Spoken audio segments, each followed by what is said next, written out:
MSME पढ़ा दिए थे ना पूरा, और उसका कुछ लिखने को भी दिए थे क्वेश्चंस। नमस्ते।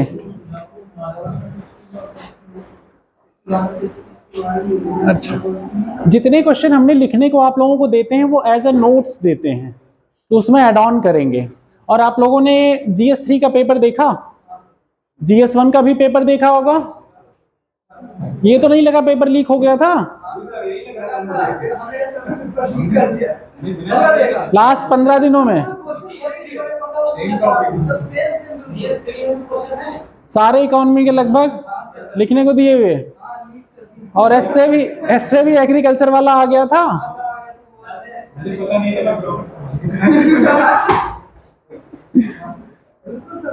और GS1 में भी जो इशूज थे, वुमेन इशूज वाले इससे आए थे ना, गरीबी वाला इससे, अनएम्प्लॉयमेंट, बेरोजगारी वाला जो ट्रैप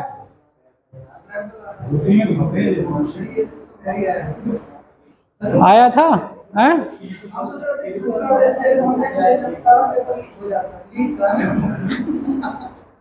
ऐसा बोलोगे रिकॉर्ड हो जाए।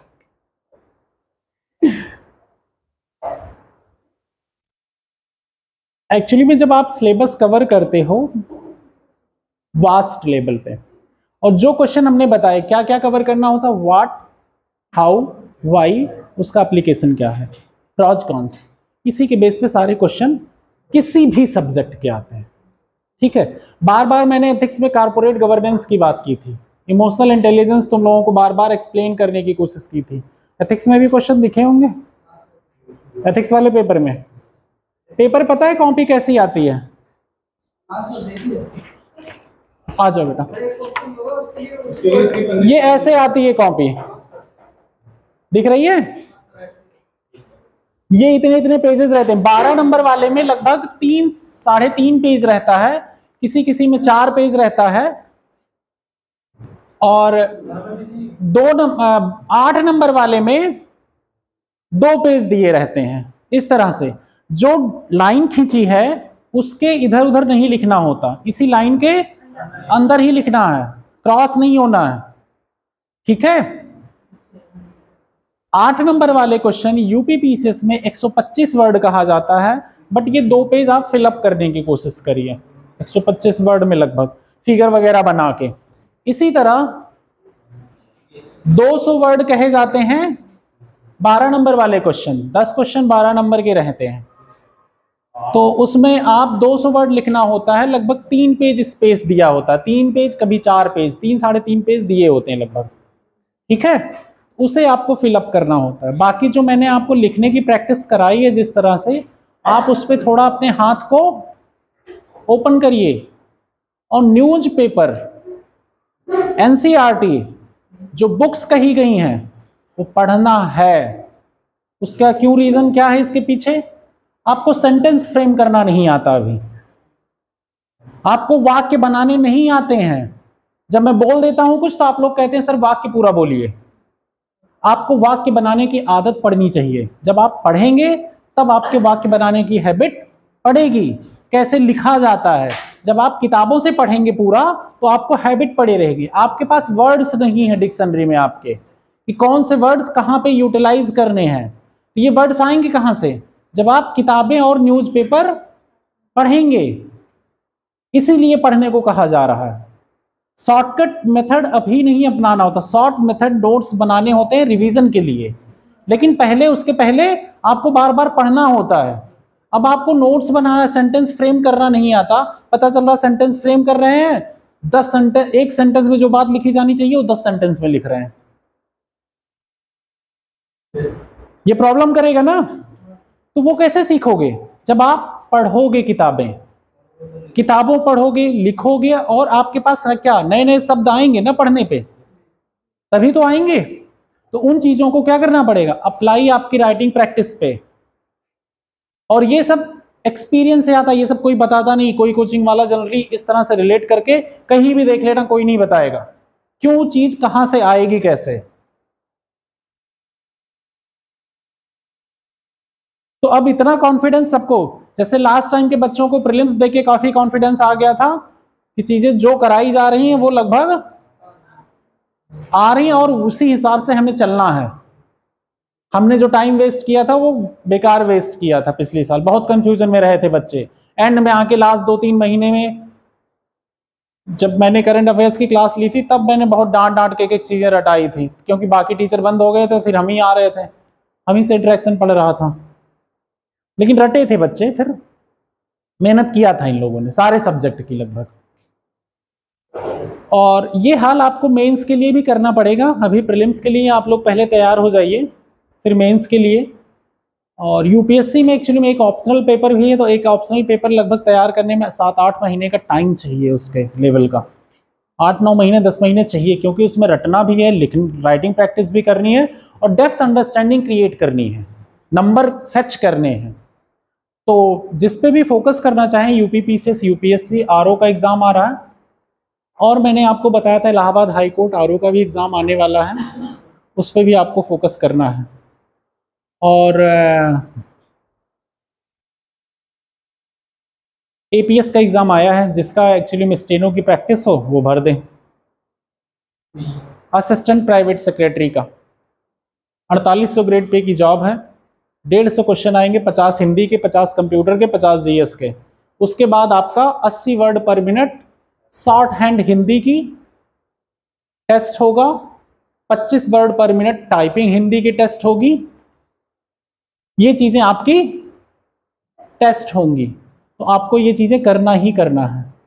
तो आपकी इस पे प्रैक्टिस है, देन गुड, नहीं है तो फिर दिक्कत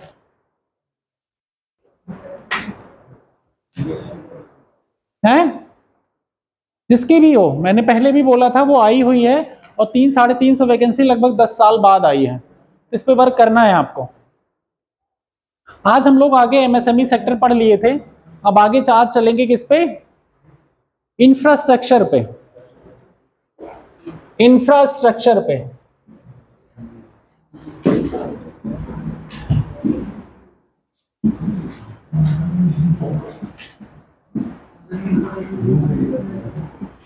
अवसंरचना कहते हैं इसको हिंदी में।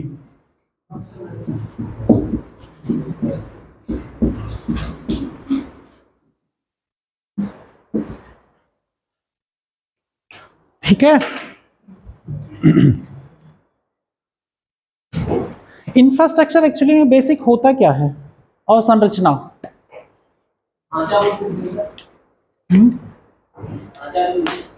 कह सकते हो, क्या नाम है तुम्हारा? भूल गया मैं।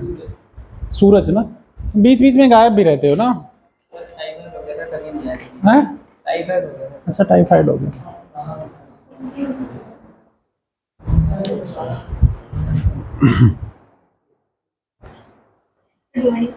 Good morning. तुम्हें दिखता नहीं हो वो वाला क्या आप व्हाट्सएप पे?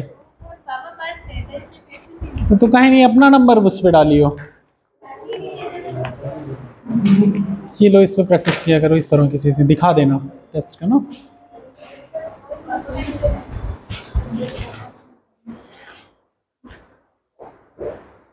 अवसंरचना, अवसंरचना क्या है? एक तरह से आधार है अपनी इकोनॉमी का। ठीक है। अब अवसंरचना में कई इकोनॉमिस्ट पहले कहे, अवसंरचना बेसिक समझ लो, एक तरह से आधारभूत संरचना है किसी इकोनॉमी की। पूरी इकोनॉमी इसी पे रन करती है। सबको आने जाने की सुविधा हो, या रहने की सुविधा हो, या अदर चीजों को ट्रांसपोर्ट करने की सुविधा हो। आपके पास कोई सुविधा चाहिए, उस सुविधा को एड कैसे आप तक पहुंचेगी, गुड्स एंड सर्विसेज आप तक कैसे पहुंचेगा, उसका जो माध्यम होगा वो क्या होगा? अवसंरचना। अब अवसंरचना मतलब समझ सकते हो, रोड हो गया, बिजली हो गई, ठीक है, बिजली आपके पास पहुंच रही है, हॉस्पिटल्स हो गए, सरकारी स्कूल्स हो गए, बड़े बड़े मेडिकल कॉलेजेस हो गए, इंजीनियरिंग कॉलेजेस हो गए जो बनते हैं वहाँ पे, या गवर्नमेंट ऑफिसेज जो बनते हैं ये हो गए, ब्रिजेज हो गए, पोर्ट हो गए, बस स्टॉप हो गए, रेलवे स्टेशन हो गया, रेल रोड हो गया। ये सब क्या है? अवसंरचना, इंफ्रास्ट्रक्चर। हवाई यात्राएं हो गई, एयरपोर्ट हो गए, सी रूट हो गया, ये सब अवसंरचना है। अब इसमें कई इकोनॉमिस्ट पहले डिबेट आई कि ये सब प्राइवेट के थ्रू किया जाए और संरचना पे काम की गवर्नमेंट काम करेगी। अब ये आनी चाहिए डिबेट, लाजमी थी। जब लाजमी है तो गवर्नमेंट क्यों आए और प्राइवेट क्यों ना आए, और प्राइवेट आए तो गवर्नमेंट क्यों ना आए, ये क्वेश्चन तो उठेगा। गवर्नमेंट के आने के पीछे कई लॉजिक दिए गए। जैसे आप रोड यूज करते हैं, रोड यूज होता है, समाज में बहुत तरह के लोग हैं, हर वर्ग के, सबकी इकोनॉमी उतनी अच्छी नहीं है कि सब बेसिक मूलभूत सुविधाओं का उपयोग करने के लिए पैसे पे कर सकें ना। और इन सब सोशल डेवलपमेंट पे काम करने का काम किसका होना चाहिए था? सरकार का। सरकार एक्चुअली में मूलभूत सुविधाओं पे ध्यान दे तो लोग एक बेसिक लेवल से ऊपर राइज करेंगे। प्राइवेट सेक्टर ऑलवेज किस पे काम करता है? प्रॉफिट एंड लॉस पे। प्रॉफिट होगा। अब रोड बनाने को अगर प्राइवेट सेक्टर है तो प्राइवेट सेक्टर को जमीनें चाहिए होंगी, वो छीन लेगा, और रोड पे जब मर्जी वो जिसको मर्जी आने देगा, जिसको मर्जी नहीं जाने देगा। गांव में आप लोग सुने हो किसी के घर के बाहर से रोड जाती है तो उसके लिए बड़ी लड़ाइयां होती हैं। अगर उन्होंने अपने घर पे ईंटा बिछवा लिया उस सड़क पे तो पक्का बारिश में रास्ता बंद रहेगा। वो कह देंगे उधर से आओ जाओ, कीचड़ वाले से। होती है ना, यहाँ प्राइवेट चीजें इन्वॉल्व हो गई। इस तरह जब प्राइवेट एंटिटी अगर रोड बना दी, ब्रिज बना दी, तो क्या वो विदाउट प्रॉफिट वर्क करेगी? नहीं करेगी। कोई भाई पैसा लगाया है उसमें, उसको तो उसी से उसकी रोजी रोटी चलनी है, उसका बिजनेस उसी से चलना है, तो वो कैसे बिना पैसे के यूज करने देगा? कोई चीज नहीं करने देगा ना। अब जब सरकार काम करेगी, सरकार किस पे काम करती है? टैक्स कलेक्ट करती है और उसको रिडिस्ट्रीब्यूट करती है सबके बीच में। ये तो पढ़ लिया है सब लोगों ने कि हम वेलफेयर स्टेट हैं, समाज के कल्याण के लिए हम काम करेंगे, करेंगे ना। टैक्स सिस्टम से जो चीजें आए, सरकार मूलभूत सुविधाओं पे खर्च करे। और कई बार ये होता है कि जैसे ब्रिज बनवा दिए, ब्रिज को क्या ट्रांसफर कर सकते हो कहीं और? वो ब्रिज वहीं रहेगा। हो सकता है स्टार्टिंग में उस ब्रिज पे इतनी कमाई ना हो, टोल टैक्स ना हो, वो धीरे धीरे आगे चल के डेवलप हो। पता चले 2-4 गांव या बिजनेस एंटिटीज नहीं जुड़ी हैं अगल बगल से, तो क्या होगा? उस ब्रिज से कमाई होगी क्या? कई बार तो ब्रिज जोड़े जाते हैं सिर्फ 2 शहरों को कनेक्ट करने के लिए, 2 गांवों को कनेक्ट करने के लिए। कई बार न्यूज में आता नहीं कि ये गांव देखो वहां पे है, एम्बुलेंस जाने की सुविधा नहीं है, यहाँ पे ब्रिज नहीं है, नदी बढ़ जाती है तो क्या होता है? नदी बढ़ गई तो बच्चे स्कूल पानी में घुस के जा रहे हैं। इस तरह की चीजें न्यूज में क्यों आ रही हैं? क्योंकि ये सब काम सरकार को सौंपा गया है। और जब ये सब काम सरकार करेगी, सरकार रोड बनाई, रेल बनाई। अब रेल में आप इतने सस्ते में चले जाते हैं, अगर पूरी तरह प्राइवेट को दे दिया जाए तो क्या मूवमेंट आपकी हो पाएगी? आर्टिकल 21 भी आता है यहाँ पे, आर्टिकल 19 भी आता है। आर्टिकल 19 आता है कि नहीं? Freedom of movement with in country आता है ना। हेल्थ की सर्विसेज लेने के लिए आर्टिकल 21 आता है। ये सब आपके फंडामेंटल राइट्स भी हैं। और साथ में हमारे डीपीएसपी में भी प्रोविजन किया गया। ये तो कॉन्स्टिट्यूशन पे हम जा रहे हैं, कॉन्स्टिट्यूशन वाली बात है। बट उससे पहले अब जो इकोनॉमिस्ट डिबेट कर रहे हैं, अभी वो किस लेवल पे डिबेट कर रहे हैं? प्राइवेट करे कि स्टेट करे, उसके बाद डाला जाएगा कॉन्स्टिट्यूशन में। अब ये डिबेट क्यों निकल के आ रही है? अब ये डिबेट से क्या पता चल रहा है? रोड सरकार को ही बनानी चाहिए, बेसिक इंफ्रास्ट्रक्चर। प्राइवेट बनाएगा तो उस पर गरीब लोगों को जाने देगा क्या? साइकिल लेके तुम्हें चलने देगा? जो बाइक लेके निकल जाते हो हाईवे पे, जाने देगा? नहीं जाने देगा। टोल बहुत महंगा कर देगा वो। और जमीनें अधिग्रहण कहां से करेगा वो? जिससे साइड से रोड जानी है तो वो तो हैरेस कर देगा जिसकी जमीनें अधिग्रहण करेगा। अगर ये सरकार के हाथ में रहेगा तो ये तो सरकार राइट सबके प्रोटेक्ट करके जो भी होंगी चीजें, डेमोक्रेसी है तो सरकार की अकाउंटेबिलिटी बनेगी, सरकार को प्रॉपर वे में फंडिंग करनी पड़ेगी। अब अगर प्राइवेट एंटिटी हो गई, सबको किसी को कैप्चर करना पड़ेगा, तो बहुत सी तरह जहां पे लोगों का प्रॉफिट होता है वहां पे साम दाम दंड भेद सब अपनाते हैं लोग, अपनाते हैं ना।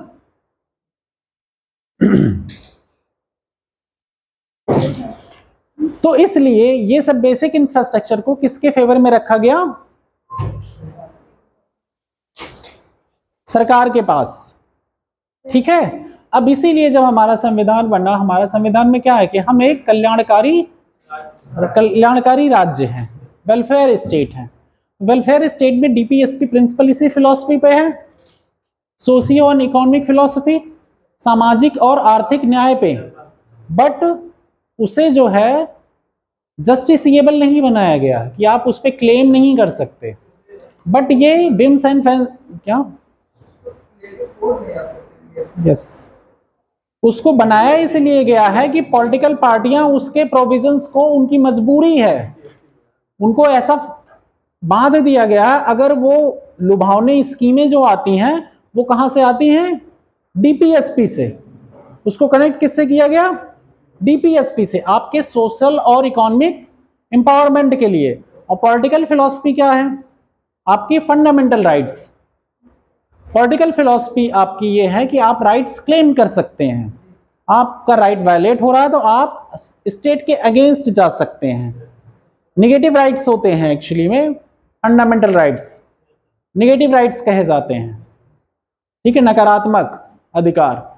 तो अब यहाँ पे वेलफेयर स्टेट की संभावना में सामाजिक और आर्थिक कल्याणकारी राज्य जो डीपीएसपी प्रिंसिपल्स हैं उसके अंडर में ये आपके अवसंरचना वाली स्कीमें यहीं से डिड्यूस होती हैं, मतलब यहीं से निकल के आती हैं कि रोड बनवाना, रेल बनवाना, एजुकेशन की सुविधा प्रोवाइड करना, मेडिकल सुविधा प्रोवाइड करना, जो वीकर सेक्शन है उनके लिए स्कीमें चलाना, ये सब चीजें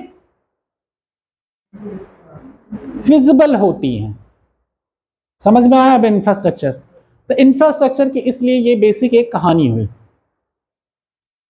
ठीक, तो अब अवसंरचना के लिए कई तरह की स्कीमें आई कि अवसंरचना बनाई कैसे जाए, मतलब सिर्फ गवर्नमेंट के हाथ में चली चीजें या प्राइवेट को भी इंक्लूड किया जाए कुछ चीजों पे। तो उसके लिए दो चार तरह की एक स्कीम निकल के आई, public private partnership. Public private partnership, public में तो हो गया सार्वजनिक निजी, पार्टनरशिप सहभागिता। ठीक है, ट्रिपल पी कहा जाता है। आज हम लोग बेसिकली इसी पे फोकस करेंगे।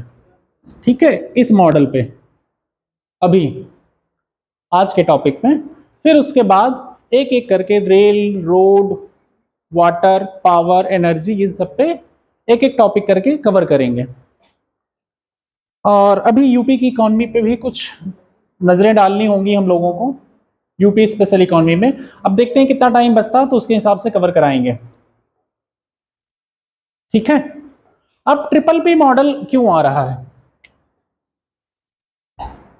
अब तक तो सरकार ने, जब हमारे 5 ईयर प्लान चल रहे थे, तो काफी जगहों पे सरकार फोकस कर रही थी, रोड डेवलपमेंट पे, रेल डेवलपमेंट पे, या हॉस्पिटल डेवलपमेंट पे, मेडिकल में, हर जगहों पे सरकार फोकस कर रही थी।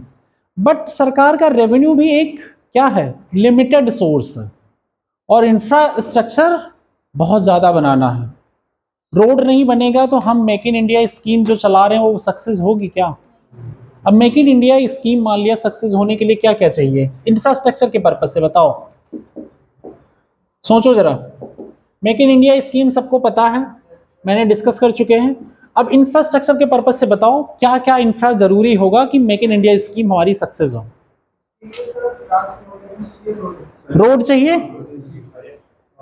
रोड में आपके हो गए, अगर ट्रांसपोर्ट सिस्टम देखें इसमें रेल हो गया, रेल रोड हो गया, रोड तो एक सड़क माध्यम हो ही गया आपका, आपके एयरपोर्ट हो गया, सी पोर्ट हो गए, इनलैंड ट्रांसपोर्ट हो गया, ये तो आपके ट्रांसपोर्ट का सिस्टम हो गया। और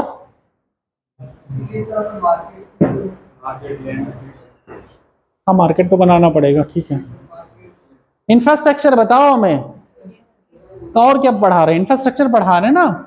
इंफ्रास्ट्रक्चर का पॉइंट देखो, डायमेंशंस आप ओपन कैसे करते हो। अब मां की मेक इन इंडिया, आपको मैंने बार बार बताया, जितने ज्यादा डायमेंशंस आप कवर करेंगे उतने ज्यादा आपका सोचने का दायरा बढ़ेगा, आपके आंसर्स वैसे बनेंगे और आप प्रीलिम्स के क्वेश्चन कर पाएंगे। इंफ्रास्ट्रक्चर में थोड़ी आती है इंडस्ट्री, इंडस्ट्री तो आनी है। पावर चाहिए कि नहीं आपको? एनर्जी सप्लाई, एनर्जी सप्लाई चाहिए ना?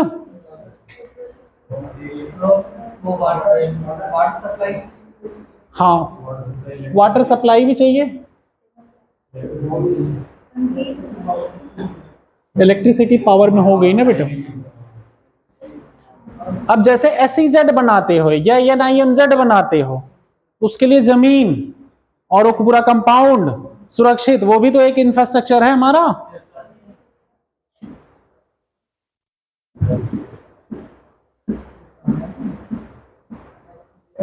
और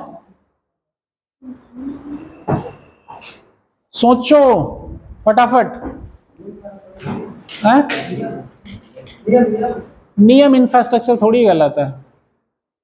मैं अभी इंफ्रास्ट्रक्चर अवसंरचना के रिलेटेड पूछ रहा हूं। मेक इन इंडिया में क्या क्या अवसंरचना होनी चाहिए जिससे make in India scheme success हो। हम अभी और चीजों पे नहीं जा रहे हैं, इसके और डायमेंशंस पे नहीं, अभी किस डायमेंशंस पे फोकस कर रहे हैं? अवसंरचना के डायमेंशंस पे। मेक इन इंडिया स्कीम को सक्सेस होने के लिए कौन कौन सी अवसंरचनाएं हमारे पास होनी चाहिए? अभी मैंने सारी अवसंरचना की डिटेलिंग दी है। हाँ, हॉस्पिटल होने चाहिए, स्वास्थ्य लोगों का ठीक होना चाहिए, स्किल डेवलपमेंट के लिए स्किल सेंटर्स होने चाहिए कि नहीं? स्किल सेंटर्स होंगे, यूनिवर्सिटी कॉलेज ये सब रहेंगे कि नहीं? क्यों नहीं बोल रहे हो फिर? जब तुम लोगों के दिमाग में है तो वो दिमाग को चैनलाइज करो ना, कि बोलने में ही याद आ रहा है सारी बात, हाँ ये भी हो सकता है। जैसे एग्जाम दे के बाहर निकलो, अरे यार ये तो मुझे भी याद था, बस जबान पे था, आया नहीं। ये होता है ना। ये पढ़ के गए थे, पूरा पढ़ के गए थे, बस एकदम था दिमाग में, अरे ये तो हमें भी पता था। और कई लोग इतने बड़े गोलीबाज रहते हैं कि मैंने लिख दिया है, भले लिख के ना आए, उन्हें याद ना रहे, वो बस दोस्तों बोल दिए तुम ये मैंने भी लिखा है, भले ना लिखे हो वो, उनको 2-3 पॉइंट और याद आ जाएंगे, वो और बता देंगे मैंने ये भी डाला है, भले ना डाले हो, वहां पे ना याद आया हो।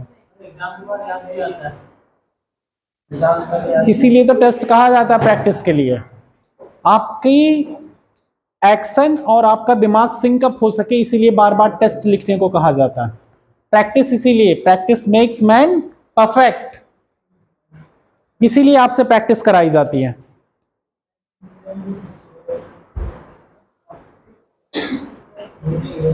और कुछ है? हाँ, टेक्नोलॉजी हो सकती है, लेकिन टेक्नोलॉजी हाँ इंफ्रास्ट्रक्चर में हो सकती है। डिजिटल इंफ्रास्ट्रक्चर,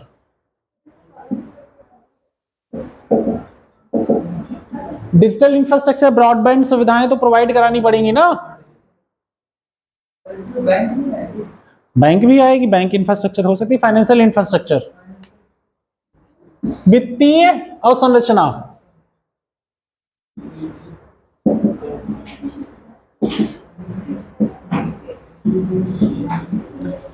यार थोड़ा दिमाग पे जोर लगाया करो, सरकार स्कीमें चला रही है, इसका फायदा उठाओ।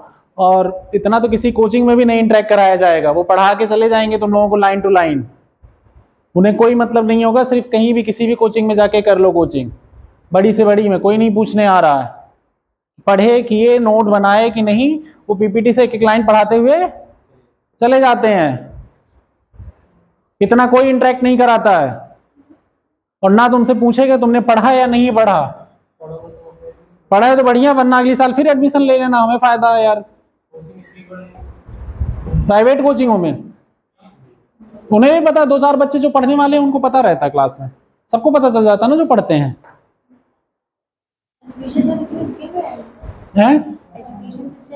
हाँ, स्किल में आ जाएगी सारी, ठीक है। अब इसलिए अब देख लो, इस पे इतनी सारी चीजें हैं जरूरत। अब रेल पे तो सरकार खर्च कर रही है, अब रेल पे सरकार खर्च कर रही है, लेकिन सरकार के पास एक लिमिटेड बजट है। रोड पे खर्च करना है, हर जगह बनाना है रोड। अब किसी एरिया में डेवलपमेंट नहीं लगी है, अभी इंडस्ट्री वहां लगेगी, पैसा आने से पहले, पैसा आना नहीं स्टार्ट होगा, जब रोड बनेगी उसके बाद पैसा आना स्टार्ट होगा। काफी दिनों बाद, तब एरिया अगल बगल डेवलप होते हैं। पहले रोड बनती है, इस पे पैसा खर्च होता है। अब इस पे यहाँ डेवलपमेंट होगा कि नहीं, उसके लिए भी यहाँ कंड्यूसिव इन्वायरमेंट, सहायक इन्वायरमेंट बनाना होगा। किसको? सरकार को। सारी सुविधाएं देनी पड़ेंगी, सुरक्षा देनी पड़ेगी। कोई भी इंडस्ट्री लगाने के लिए क्या क्या सुविधाएं देनी पड़ती हैं, उसके पैरामीटर्स मैंने लिखवा चुका हूं, अब बोलने की जरूरत तो है नहीं। तो इन सब रोड पे जब इतने खर्चे पड़ रहे थे और क्वालिटी ऑफ रोड्स बनानी है, रोड बीच बीच में खराब भी हो जाती हैं, चलती रहती हैं, बारिश से खराब हो गई किसी, तो सरकार को कुछ पैसे चाहिए या टेक्नोलॉजी चाहिए। तो रिसर्च हुई इस पे, तो निकल के आया कि पब्लिक प्राइवेट पार्टनरशिप को प्रेफर किया जाए। तो उसमें कई तरह के मॉडल आए। कुछ जगहों पे तो फाइनेंस के लिए प्राइवेट को बोला गया, कुछ जगहों पे बिडिंग की गई कि प्राइवेट जाए, कुछ दिन तक उसको बनाए और उसके बाद कुछ दिन तक उसे ऑपरेट भी करे, उससे अपना फायदा निकाल ले, फिर उसके बाद वापस सरकार को दे दे। कुछ जगहों पे ये आया कि सारी इंजीनियरिंग, सारे मटेरियल प्राइवेट लगाएगी और फंडिंग पूरी सरकार कर देगी। कुछ जगहों पे ये आया कि कुछ पैसा सरकार देगी, कुछ प्राइवेट सेक्टर देगा, उसके बाद टोल से पैसे जो कलेक्ट होंगे वो डिस्ट्रीब्यूट कर दिए जाएंगे, उसके बेसिस पे वो प्रॉफिट कमा लेंगे। तो इस तरह की चीजों को प्रोत्साहित किया गया, समझे? अब जैसे आप कोई काम करने जा रहे हैं, आपको फाइनेंस की जरूरत है, तो आपको इन्वेस्टर्स की चाहिए होते हैं। और इस इन्वेस्टर्स को फायदा कैसा है? पढ़े थे ना एंजल इन्वेस्टर्स, एंजल पढ़े थे ना, और कौन सा पढ़े थे?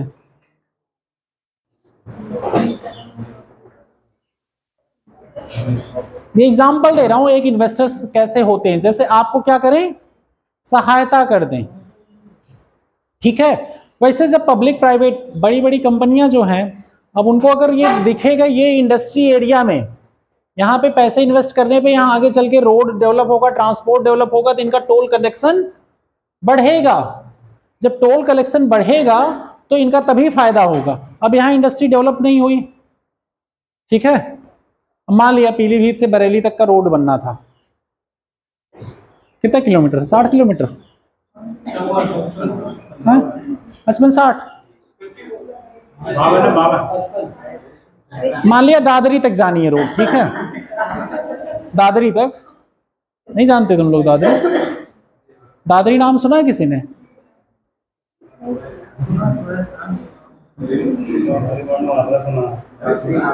दादरी है कहाँ?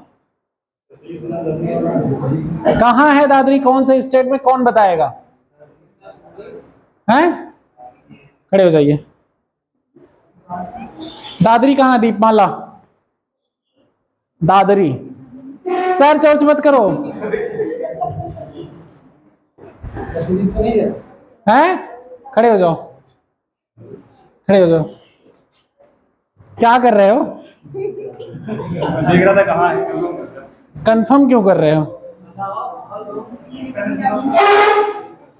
तेज प्रकाश बैठ जाओ तुम, वरना तुम डर जाओगे पहली बार में खड़े होने में। कि सर आए पहली दिन और खड़े कर दिए सबने। बैठ जाओ। जो लोग ढीठ है उनको खड़ा करेंगे, उनको फर्क नहीं पड़ता। बताओ जरा, DFCCIL का जो प्रोजेक्ट चल रहा है, डेडिकेटेड फ्राइट कॉरिडोर, और NHI का, दादरी नहीं पढ़ा तुम लोगों ने?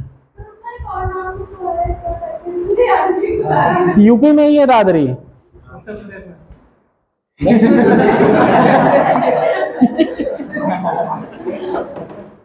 यूपी को वही कहते हैं, कुछ दूसरा कहते हैं। कहाँ पे है? गौतम बुद्ध नगर में ना, नोएडा के पास में। वहाँ एक्सपोर्ट सेंटर भी बनाया गया है। किस तुम्हें पता है क्या?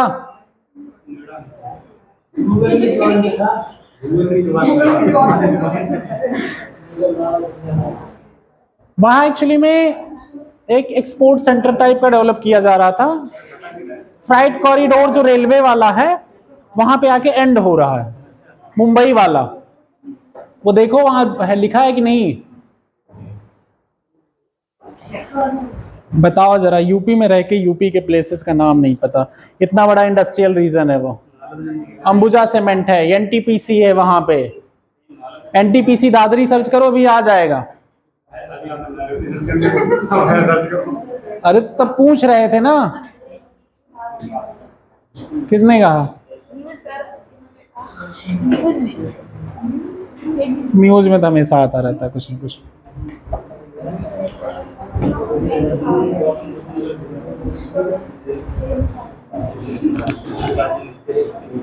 क्या हुआ, मिला एनटीपीसी दादरी? दादी नहीं, दादरी।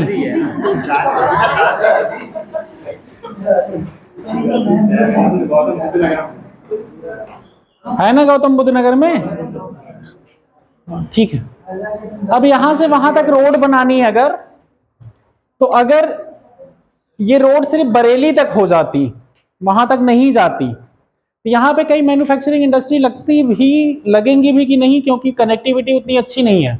इस पे टोल टैक्स का उतना बेनिफिट नहीं होता, क्योंकि ये या तो बड़े शहर को कनेक्ट करनी चाहिए, कई इंडस्ट्रियल रीजन को कनेक्ट करनी चाहिए रोड, तो इसका फायदा होगा। तो प्राइवेट कंपनियां आसानी से यहाँ इन्वेस्ट करेंगी, अदरवाइज इन्वेस्ट नहीं करेंगी इसमें, तो इसकी क्वालिटी भी नहीं अच्छी होगी फिर। तो इसीलिए ज्यादातर सरकार क्या करती है, कई मॉडल ले आई, उसमें एक पहला था built operate transfer, BOT, BOT, लिखो BOT मॉडल। बता देते हैं पहले, फिर लिखाते हैं एक साथ, लेकिन तुम लोग लिखते रहना साथ में कुछ कुछ पॉइंट। BOT मॉडल, इसमें क्या करती है प्राइवेट एंटिटी, बिडिंग हुई, बिडिंग के बाद जिस प्राइवेट कंपनी को अलॉट हुआ रोड बनाना, बिल्ट ऑपरेट ट्रांसफर, बिल्ट बनाओ, ऑपरेट करो और फिर ट्रांसफर कर दो, ठीक है। किसका ऑपरेशन करा रहे हो? ऑपरेट को ऑपरेशन बोलते हैं। ऑपरेट, ऑपरेट मतलब जानते हो आप लोग? किसको नहीं पता?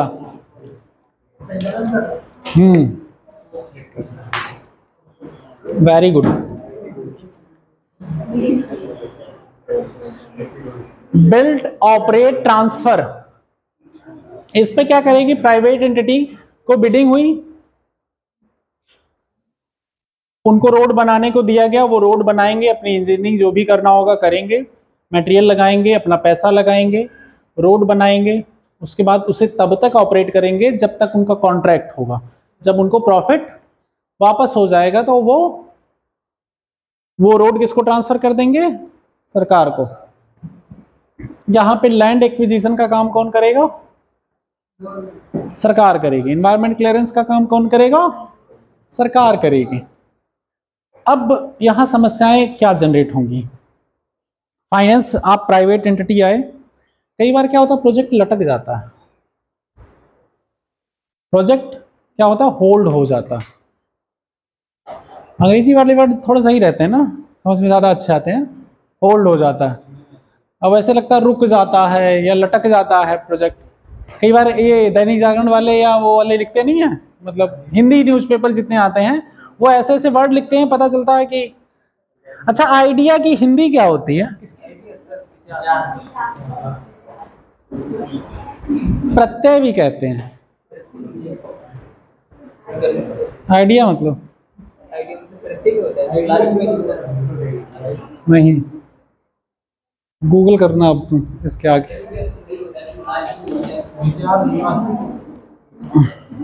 यार जूता पहने ऊपर रख भी नहीं सकते।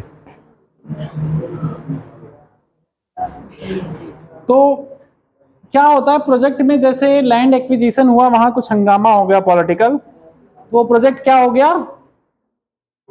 होल्ड हो गया। अब उसमें जो कंपनी इन्वेस्ट करने वाली थी उसने लोन इशू करा लिया है, लोन इशू करा लिया ना।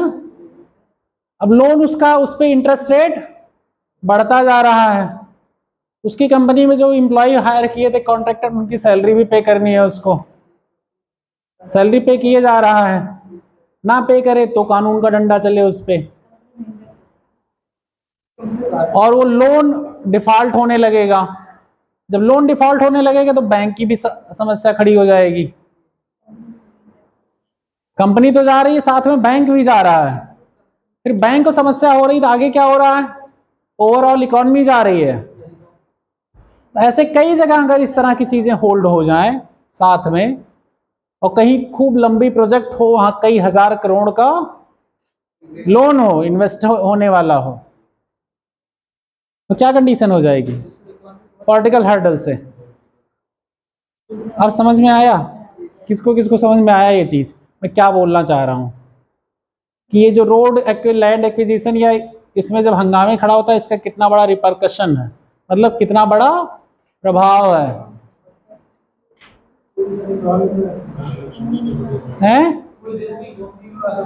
असर पड़ जाता है ना। लैंड एक्विजिशन में डिले हुआ, एनवायरमेंट क्लियरेंस में डिले हुआ, जितना प्रोजेक्ट में डिले होता जाएगा उतना इकोनॉमी के लिए लॉस होता जाएगा। और जब कई कंपनियां इस तरह, कई बैंकों का, तो क्या हो जाता है, वो एनपीए, सब स्टैंडर्ड, फिर डिफॉल्ट, फिर एसेट रिकंस्ट्रक्शन कंपनी यहाँ आके क्या करेगी, रोड बना ही नहीं है, कौन सा एसेट लेगी?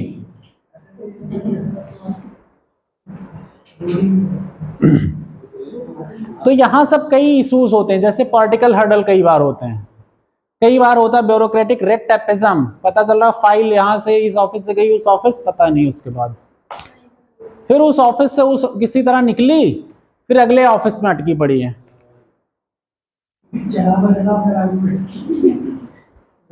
तो इस तरह से चीजें क्या हो रही हैं, डे टू डे डिले होता जा रहा प्रोजेक्ट, और जो बेचारा इन्वेस्ट करके पैसे लेके बैठा है उसकी क्या कंडीशन होगी? अगर वो नई नई कंपनी स्टार्ट किया है तब तो गया वो।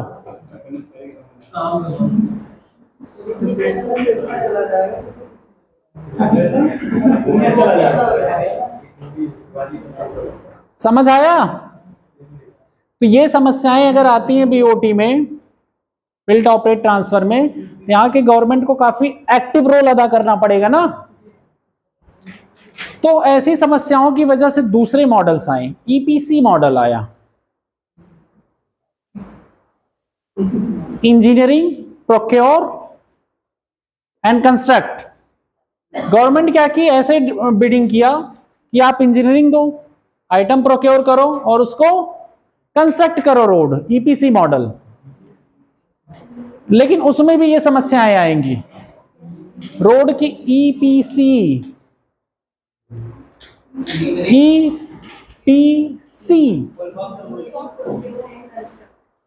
इंजीनियरिंग, प्रोक्योर एंड कंस्ट्रक्ट, इसका फुल फॉर्म है ईपीसी का। इंजीनियरिंग मीन्स होता है अभियांत्रिकी, अभियांत्रिकी होता क्यों, प्रोक्योर खरीदना, आप इंजीनियर, अभी प्रोक्योर, कंस्ट्रक्ट, बनाना,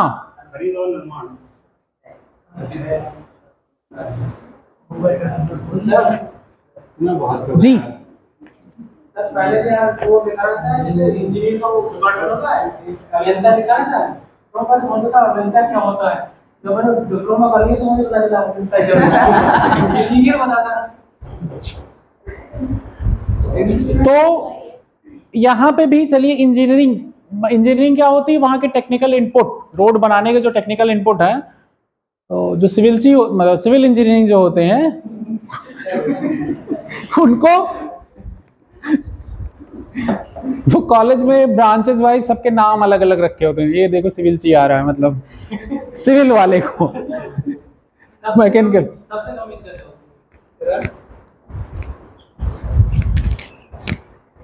बेचारे डेजर्ट में जीते हैं, क्या करें हैं? इंजीनियर्स लोग भी तो बनाते हैं इंफ्रास्ट्रक्चर वगैरह, तो उनकी इज्जत नहीं होती। सबसे बढ़िया सीएसआईटी वाले, हर चीज सुविधा होती है।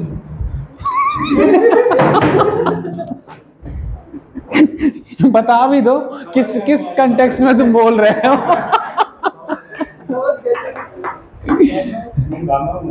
भावनाएं उसकी बाहर आने को आतुर हो रही हैं।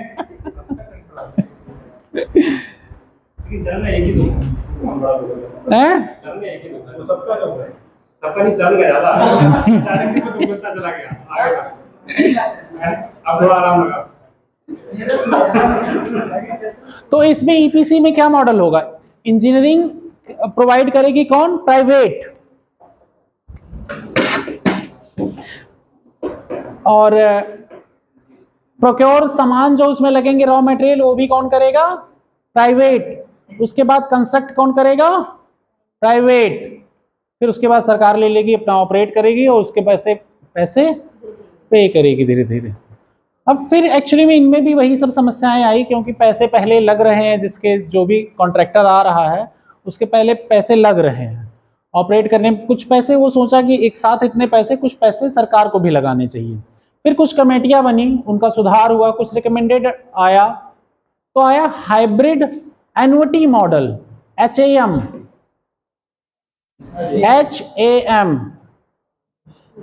Hybrid annuity model. हाइब्रिड संकर, ईपीसी से फिर HAM हो गया। हाइब्रिड, हाइब्रिड पता है ना? हाइब्रिड की हिंदी क्या होती है? संकर। उस संकर की स्पेलिंग लिख के दिखाइए जरा। हाँ, संकर की, जो ये संकर है मैं बोल रहा हूं, हाइब्रिड का संकर। हाइब्रिड मतलब संकर होता है, संकर को हिंदी में लिखो ना। हाँ हाँ,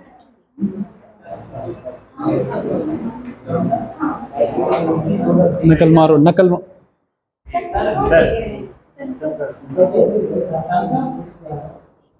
हाँ सही है, सही है।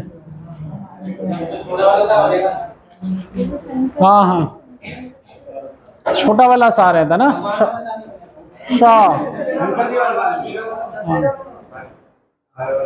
छोटा सा बड़ा सा तो हमने नहीं, हमने बताया था कैसे बोलना है, सा और शा। हाँ, हमने भी यही पढ़ाया गया था, लेकिन हमारे बहुत मजाक बनते थे, स्पेशली जब यूपी से बाहर जाते हैं तो कहा जाता है यूपी वालों को सा और शा कहना नहीं आता।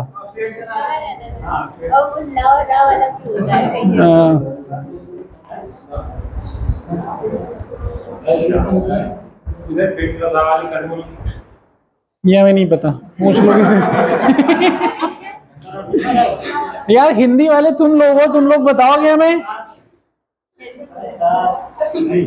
ठीक है? तो हाइब्रिड, अब आते हैं इस पे, शंकर। हाँ ऐसे लिखा जाएगा, ठीक, गुड। क्या नाम है आपका? संजीव कुमार। संजीव कुमार। कहीं समस्या तो नहीं हो रही हिंदी इंग्लिश में? थोड़ी बहुत होती है। कहाँ पे बताओ जहाँ पे दिक्कत हो? हिंदी तो बोले जा रहे हैं, सारी चीज़ों को बताओ। हाँ, मैं सारी चीज़ों की हिंदी बोल दे रहा हूँ। एक्चुअली मैं जब हिंदी में भी बोलूँगा इसको ना, तब भी आपको समझना पड़ेगा। जहाँ समस्या हो आप बता दीजिए हमें ना।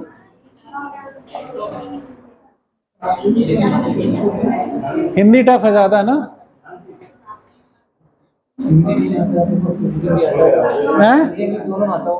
हाँ था दोनों में। हाइब्रिड एन्युटी मॉडल में क्या किया गया? हाइब्रिड एन्युटी मॉडल में 40% सरकार देगी फाइनेंस, 60% कौन देगा? प्राइवेट देगी, प्राइवेट बनाएगी, ठीक है? और बीच बीच में 5 साल के उस पे सरकार देती रहेगी हर साल। वो 40% जो है ना एक साथ नहीं देगी, वो 5 साल के बेसिस पे देगी। कुछ साल का कॉन्ट्रैक्ट रहेगा, उसमें जो मेंटेनेंस खर्चा होगा वो भी प्राइवेट कंपनी देखेगी। प्राइवेट कंपनी हाँ किस्तों में देगी, और प्राइवेट कंपनी बनाएगी, उसको ऑपरेट करेगी, पैसा कमाएगी, और कुछ जब उसका पैसा वापस हो जाएगा तो वो गवर्नमेंट को ट्रांसफर हो जाएगा। इस तरह का मॉडल आजकल गवर्नमेंट इंडिया में अभी अपनाया जा रहा है, ठीक है?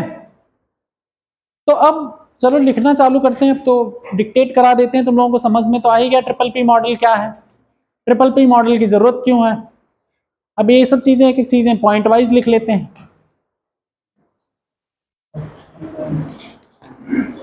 कहीं पे किसी को समस्या हुई ट्रिपल पी मॉडल क्या है विजय केलकर कमेटी भी आई थी ट्रिपल मॉडल पे, ये भी लिख लेना, विजय केलकर कमेटी।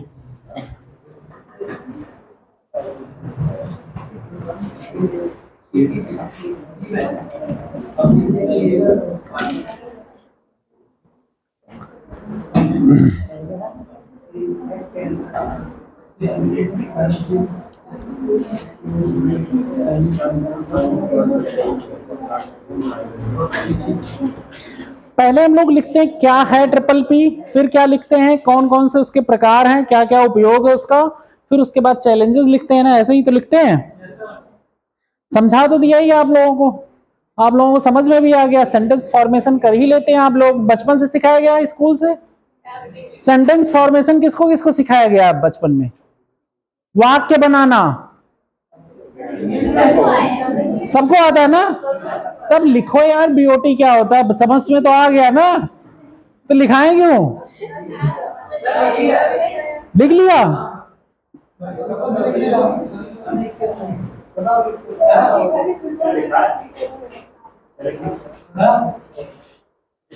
जी अच्छा,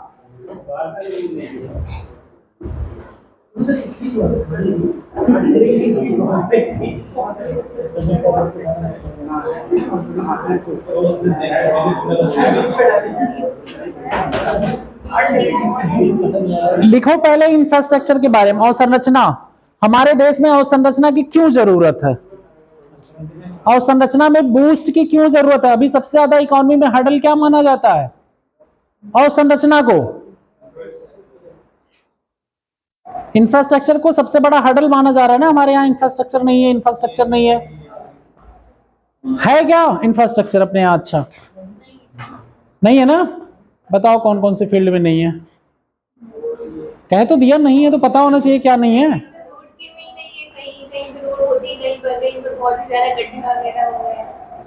स्पेशली पीलीभीत में सारी लोकल रोड है ना, है स्पीड स्लो हो जाती है ना मूवमेंट की, है गड्ढा से मुक्त कर रहे हैं वो पैच लगाने से।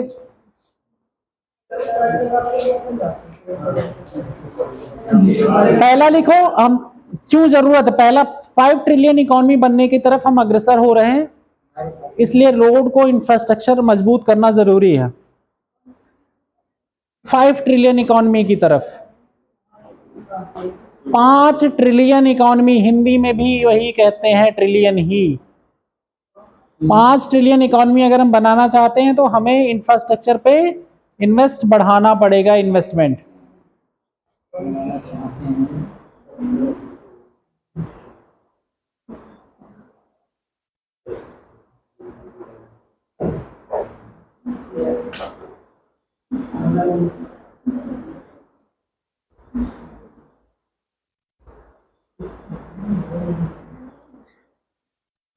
डिमांड, मांग और रोजगार बढ़ाने के लिए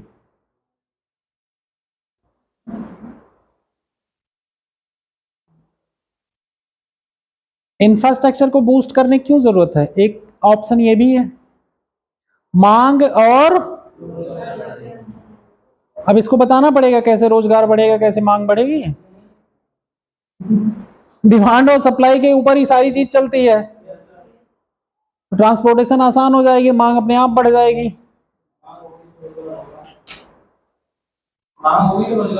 रोजगार बढ़ेगा, अब रोजगार हर तरह से बढ़ेगा, इंफ्रास्ट्रक्चर में भी जॉब मिलेगी।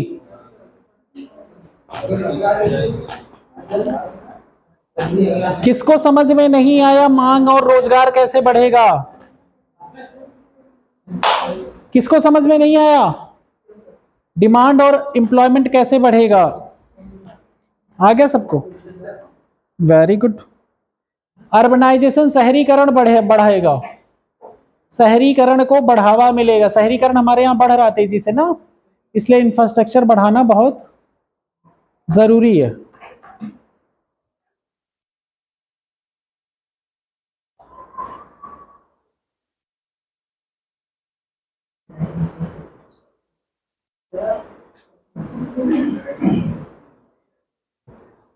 अगला लिखो,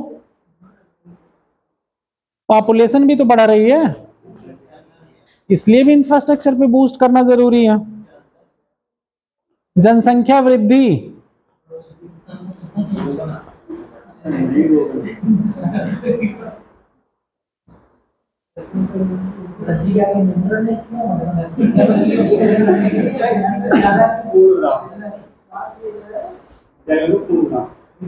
इंफ्रास्ट्रक्चर पे कौन सा क्वेश्चन आया था यूपीपीसी में? खोलो पेपर जरा,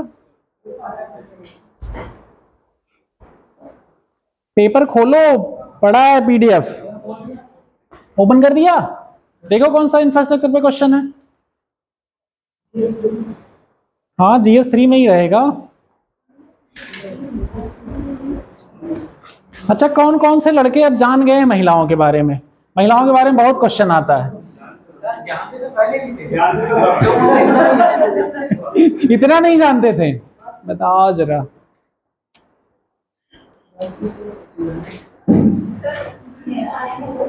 है 5वां नंबर क्या है क्वेश्चन इंफ्रास्ट्रक्चर पे?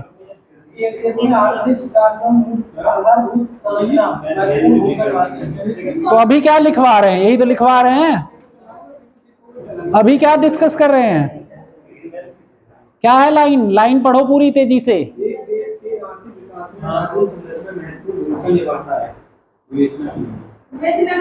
कौन कौन कर सकता है विवेचना? हम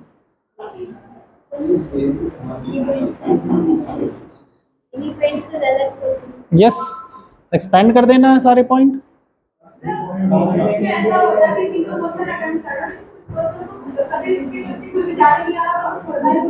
नहीं, सारे पहले से पढ़ के जाओ टॉपिक, सब पे विचार आएंगे। और तुमने पढ़ा नहीं है ना? ब्लड मून आया था, करंट में था, न्यूज में। ब्लड मून हर साल आता है, करंट तो पढ़ना ही पड़ेगा। ब्लड मून आया था जनवरी में हमारी समझ से। साइंस अब नहीं पढ़ा रहे हैं।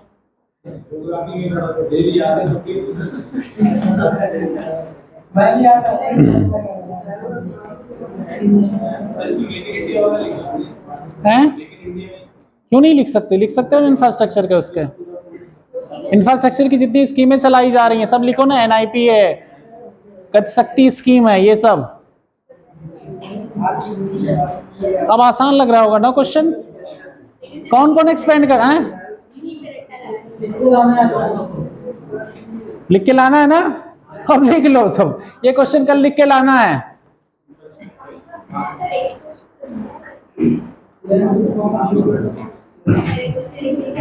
लाइयो लिख के।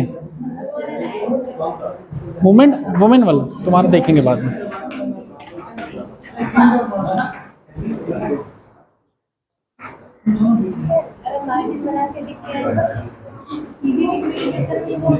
नहीं ठीक है, अब सही लिखी हो, राइटिंग साफ है आज।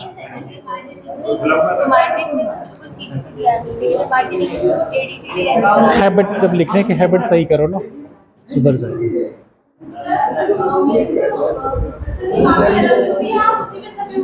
तुम्हें किस लिए दिया ये कॉपी? यही ऐसे ही रहती है सेम। क्या नहीं, बस यही कॉपी मिलती है। तो फिर वो हम लोग डाउनलोड करते हैं, उसपे क्वेश्चन आ जाते हैं, तो वो वैसे वो पेपर अलग से रहता है। इसमें जो रहेगा ना, क्वेश्चन आंसर ऐसे लिखा रहेगा, एक पेपर भी पीछे चिपका रहेगा, वो पेपर निकाल लो अलग, लेकिन उसके बाद फिर क्वेश्चन ऐसे रहेगा। क्यों पेज कम पड़ जाएंगे? उसी में लिखना है। 12 नंबर का क्वेश्चन 3 पेज रहेगा, 3 साढ़े 3 पेज, और उसमें 2 पेज। तुम्हारे पास इतना टाइम कहाँ रहेगा? वर्डिंग पूरी करनी है, लिखना। प्रैक्टिस करोगे सब हो जाएगा बेटा, टेंशन ना लो तुम। Practice makes man perfect. अपना सोचो, इम्प्रूवमेंट कर रही हो। वो जब सारी चीजें जब लिखोगे, क्या करूं बेटा, कुछ चीजें देखो हमारे हाथ में तो नहीं है। चीजें हैं, वो वाला एग्जाम दे देना, अगर वहां पे हॉस्टल मिल जाएगा तो निकल जाओ ना, तो क्या दिक्कत है? हैं?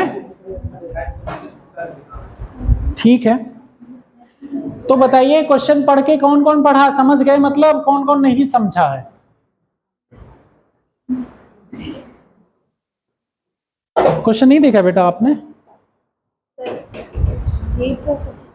हाँ बताओ। ये नहीं, क्वेश्चन ये रहा ना। अरे आज का टॉपिक पढ़ाया गया, आज का क्वेश्चन है वो, उसमें कौन सी बड़ी बात, अभी पढ़ाया ना सारे टॉपिक मैंने तो। अच्छा तुम डाल दिए? क्वेश्चन देखा बेटा आपने? लिख लिया जाएगा, लिख लिया जाएगा ना?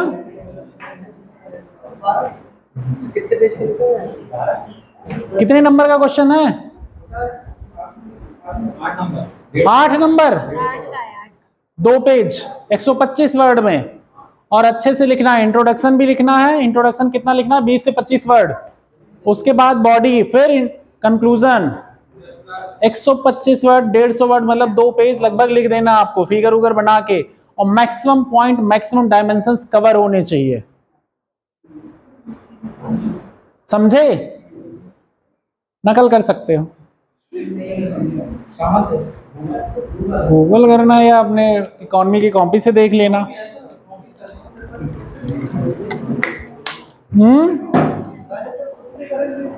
जैसे मर्जी वो करना, अपना नोट्स बना लेना।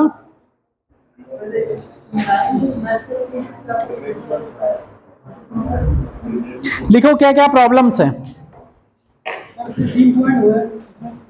उसमें 3-4 पॉइंट तो मैंने लिखा ही दिए ना। क्लाइमेट चेंज और डिजास्टर रेजिलियंस, कुछ पॉइंट तुम लोग खुद भी सोचो यार। अब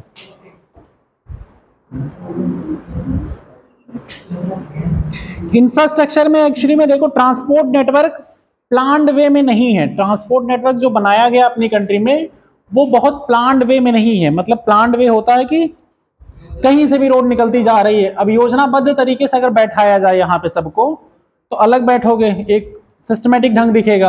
अब किसी सीट पे 2, किसी पे 4, किसी पे 3, इतना बैठे हो ना।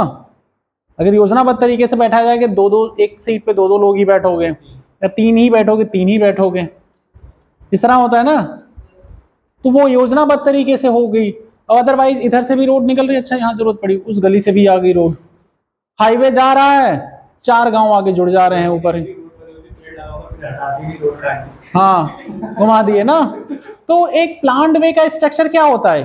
पहले से प्लानिंग करके क्या चीज कहाँ बसानी है, कैसे क्या करना, किधर से रोड जाएगी। वो अपना ट्रांसपोर्ट सिस्टम नेटवर्क जो है बहुत ज्यादा प्लान्ड वे में नहीं है। जैसे कोई सिटी प्लान्ड बनी तो उसमें ये निश्चित रहेगा रोड कहाँ रहेगा, पार्क कहाँ रहेगा, किसका घर कहाँ रहेगा।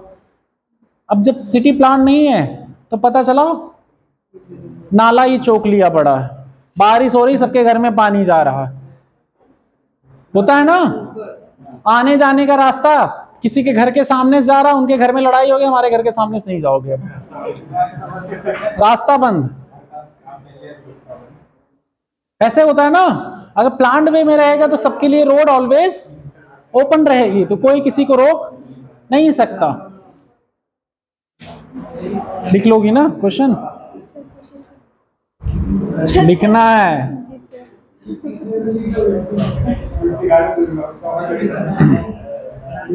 अगला पॉइंट, क्यों प्रॉब्लम आती है इंफ्रास्ट्रक्चर में? डिले इन लैंड एक्विजिशन, भूमि अधिग्रहण में देरी। भूमि अधिग्रहण में देरी, डिले इन लैंड एक्विजिशन।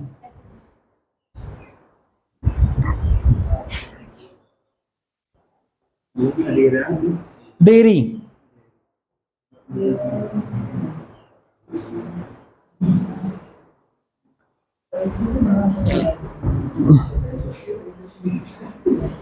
अगला पुअर मेंटेनेंस, खराब रख रखाव। पुअर मेंटेनेंस, पुअर मेंटेनेंस,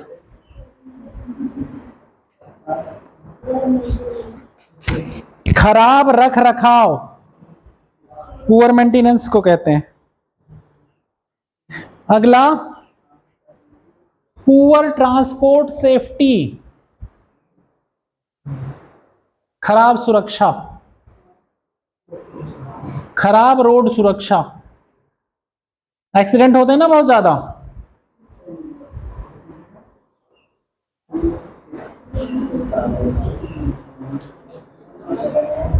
अगला, जीवाश्म ईंधन पर निर्भरता। जीवाश्म ईंधन पर निर्भरता पावर सेक्टर के लिए है ये। जीवाश्म ईंधन पर बहुत ज्यादा निर्भरता, मतलब क्रूड ऑयल पे डिपेंडेंट इकोनॉमी हमारी बहुत ज्यादा है ना।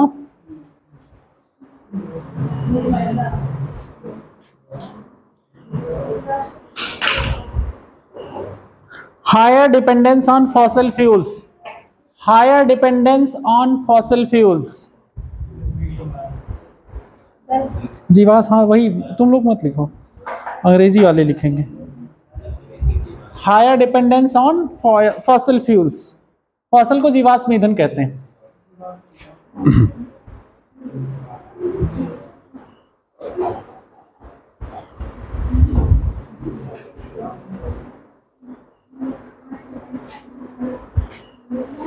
ये तो आपका हो गया इंफ्रास्ट्रक्चर में क्या क्या कमियां हैं मेजर वाली, ठीक है। अब एक एक चीजों का जब रोड का लिखाएंगे तो रोड का बताएंगे, और जब रेलवे का लिखाएंगे तो रेलवे का बताएंगे। अब हम लोग आते हैं ट्रिपल पी मॉडल पे। लिखो ट्रिपल पी मॉडल क्या है। एक कॉन्ट्रेक्चुअल एग्रीमेंट है, कॉन्ट्रेक्चुअल एग्रीमेंट है, बताया ना किसके किसके बीच में, triple P, public private partnership.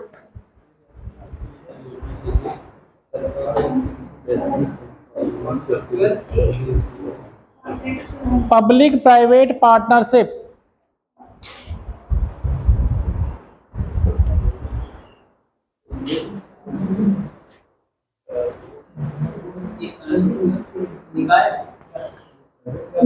एक कॉन्ट्रेक्चुअल एग्रीमेंट है। कॉन्ट्रेक्चुअल मतलब क्या था, उपबंध, उपबंध बोलते हैं ना। बिटवीन किसके किसके बीच में, गवर्नमेंट और निजी क्षेत्र के बीच में। एक साइड गवर्नमेंट होगा और एक साइड प्राइवेट।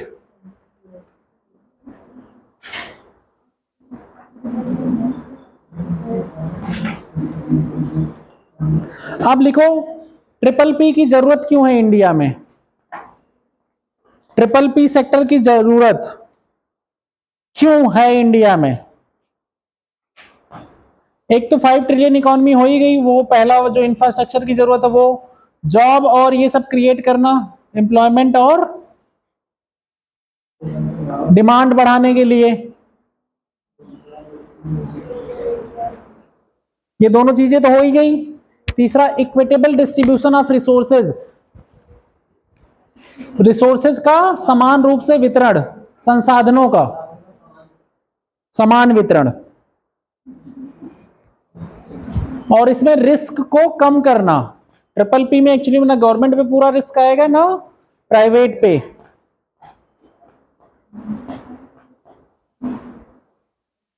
इंफ्रास्ट्रक्चर को बढ़ावा देना किसके हिसाब से, पॉपुलेशन के हिसाब से, जनसंख्या के हिसाब से इंफ्रास्ट्रक्चर को बढ़ावा देना।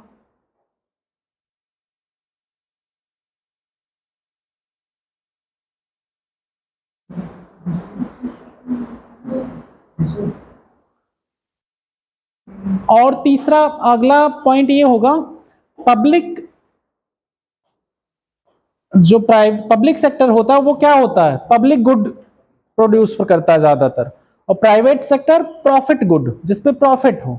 अब ये दोनों का जब मिक्सचर हो जाएगा तो क्वालिटी सुधर जाएगी ज्यादा। पब्लिक गुड को अगर देखो कोई चीज सरकारी हो जाती है तो उसका देख रेख नहीं होता है, नहीं होता ना, और जब प्राइवेट भी थोड़ा इन्वॉल्व हो जाता है तो उसका देख रेख होने लगता है, थोड़ा पैसे भी उन्हें जनरेट होता है। अब ना बहुत ज्यादा प्रॉफिट भी नहीं कमा सकते ना बहुत कम, तो थोड़ा बहुत चीजें मैनेज हो जाती कंट्रोल में।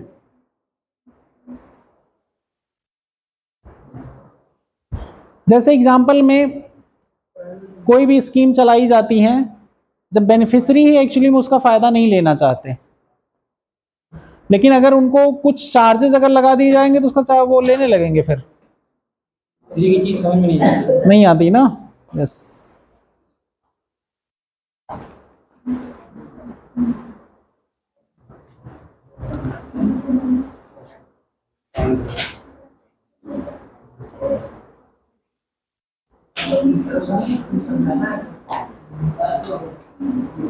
लिखो मॉडल्स ट्रिपल पी के इंडिया में कौन कौन से हैं?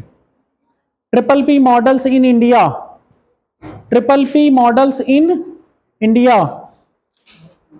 पहला तो यही लिखोगे बॉट, यही है बॉट, ईपीसी, एचएएम, तीनों यही है। पहला बॉट लिखो।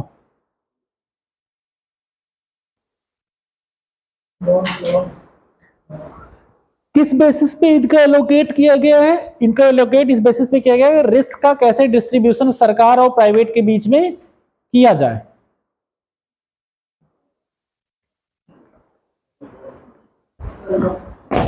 क्या हुआ? है? अच्छा, किस बेसिस पे डिवीजन हुआ है सबका? जो खतरा आएगा, मतलब रिस्क आएगा, कोई चीज को बनाने में जो रिस्क आएगा उसका डिस्ट्रीब्यूशन किसके किसके बीच में कर दिया गया? सरकार और निजी क्षेत्र के बीच में। इसी के बेसिस पे यही फिलॉसफी है बेसिक। बॉट, ईपीसी और एचएएम का जो डिवीजन हुआ कौन कौन से टाइप का है, ठीक है। कोई चीज आप बनाते हो तो उसमें रिस्क आता है ना। बड़ा, इतना बड़ा बिजनेस लेने जा रहे हो, लोन लेने जा रहे हो, लोगों को रोजगार दोगे, बनाओगे, और उसमें कितनी प्रॉफिट होगी, कितना लॉस होगा। प्रॉफिट लॉस तो उसके ऊपर डिपेंड करेगा किस किस क्षेत्र में रोड बन रही है और कौन कौन से शहर को कनेक्ट कर रही है, उसका सोर्स क्या है, डेस्टिनेशन क्या है। अच्छा, दो शहर को रोड कनेक्ट करे तो कैसे पता चलोगे सोर्स क्या, डेस्टिनेशन क्या है? बताओ। पीलीभीत से बरेली रोड कनेक्ट हो रही तो कैसे पता चलेगा कौन सा सोर्स है, कौन सा डेस्टिनेशन है?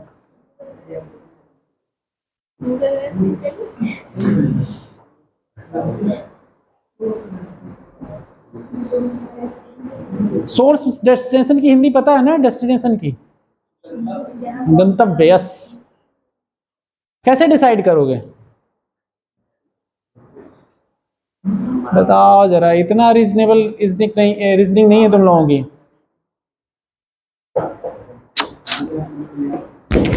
क्या कहें, कैसे दोगे इंटरव्यू के क्वेश्चंस के जवाब यार? जिधर से चलोगे उधर सोर्स, जहां हमें जाना होगा वो हमारा डेस्टिनेशन होगा। बरेली में रहने वाले होंगे तो हमारा डेस्टिनेशन यहाँ आना होगा, यहाँ से जाना हुआ बरेली होगा। अब इंडस्ट्री यहाँ लगी होगी, एक्सपोर्ट डेस्टिनेशन वो होगा, तो वहां डिफाइन हो जाएगा डेस्टिनेशन। रॉ मटेरियल का डेस्टिनेशन यहाँ हो जाएगा जहाँ इंडस्ट्री लगी होगी। बताओ जरा, इतना कॉमन सेंस नहीं लगाते तुम लोग।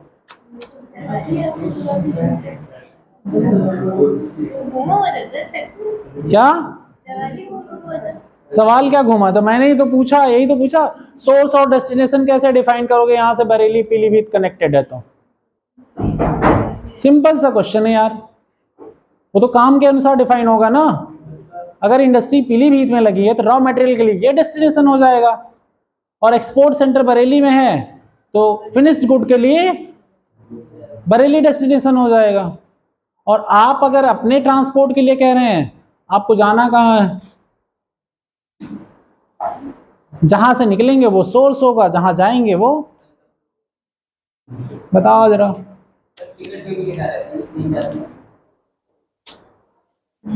ग्रेजुएट लड़के लड़कियां हैं यहाँ पे सब।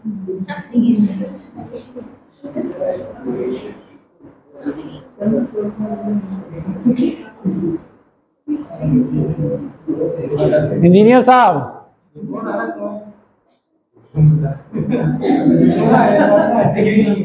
डिग्री नहीं है वो पार्ट टाइम की है। उससे क्या मतलब? उसमें ध्यान नहीं दिया था, डिप्लोमा में ध्यान था। लॉजिकल तब भी प्रैक्टिकल ज्यादा होते हैं डिप्लोमा वाले। स्मिथी शॉप में जाते रहे होगे ना मिट्टी का वो बनाने। हैमर चलाए थे कि नहीं वहां पे? चलाए थे ना। वेल्डिंग शॉप कराए थे? उसमें एक दिन लेके वो लगाया, बताया किसकी बनी होती है वो स्टिक?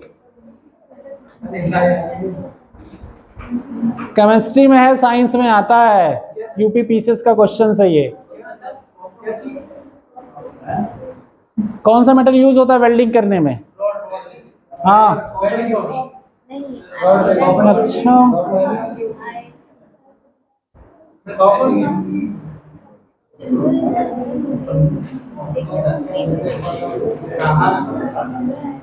बताओ।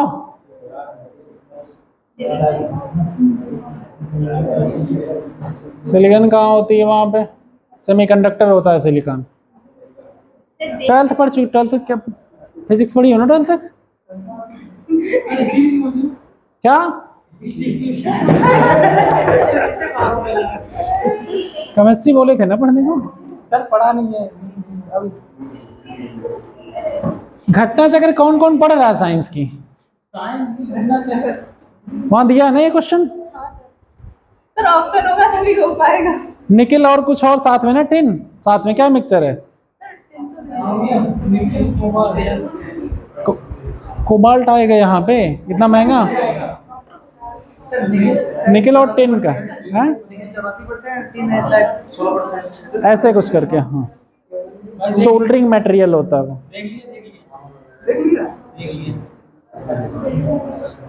बताओ जरा।